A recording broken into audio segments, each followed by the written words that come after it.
மாப்ள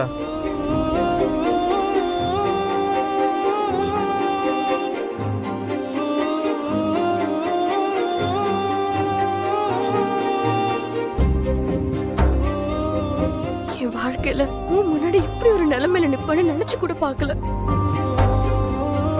உன் கூட அந்த வீட்டுக்கு வந்து வாழ்ந்தாதான் பிச்சை பணத்தை கொடுப்பேன்னு உங்க அண்ணன் சொல்லிட்டாரு. எனக்கு இதை விட்ட வேற வழி தெரியல. அதனால நான் கூட வரதுக்கு முடிவு பண்ணிட்டேன்.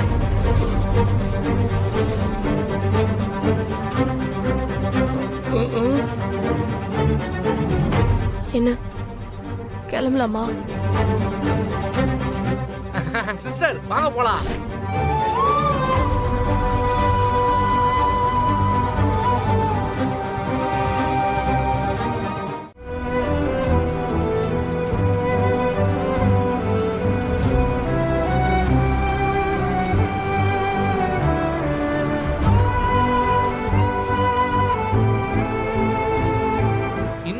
தான் அமைதியாவே இருக்க போறீங்க. என்ன எந்த ரியாக்ஷன் காணா?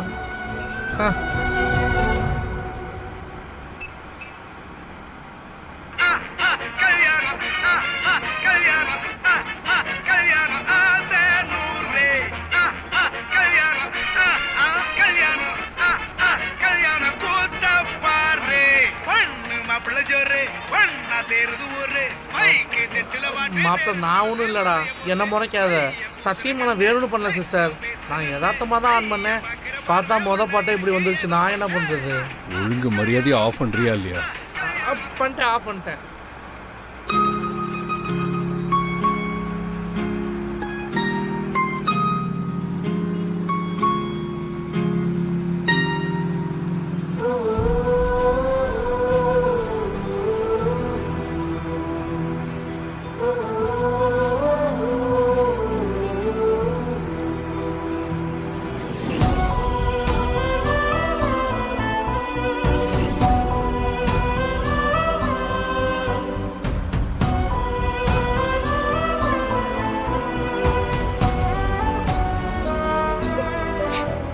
என்னாச்சு சிஸ்டர், ஏன் அழுகுறீங்க?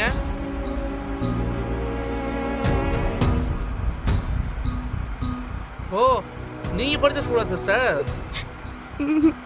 அப்புறம் எதுக்கு அழுகுறீங்க? என்னோட கனவு லட்சியம் எல்லாம் என்னன்னு தெரியுமா? ஒரு நல்ல டீச்சர் ஆகி குழந்தைங்களுக்கு நல்ல பாடம் சொல்லி கொடுத்து அவங்கள வாழ்க்கையில முன்னுக்கு கொண்டு வரணும். அதுக்காக தான் நான் இவ்வளவு நாளா ட்ரை பண்ணிட்டு இருந்தேன். ஆனா இப்ப என் கனவே நாசம் பண்ணிட்டீங்க. இனி நான் என்ன பண்ணுவேன்? ஓ, திரும்பவும் ஆரம்பிச்சிட்டா. ஏண்டா வாய வச்சுட்டு சும்மா இருக்க மாட்டியா? இப்ப அவ எங்க படிச்சான்னு தெரிஞ்சுக்கிட்டு நீ என்ன பண்ண போற? அந்த ஸ்கூல்ல நீ போய் டீச்சர் வேலை பார்க்க போறியா?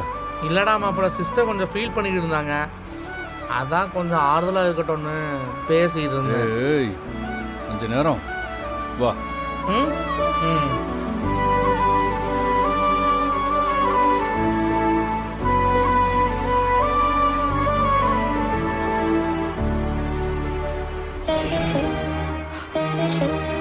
வண்டி இங்க நிப்பாட்டுறீங்களா?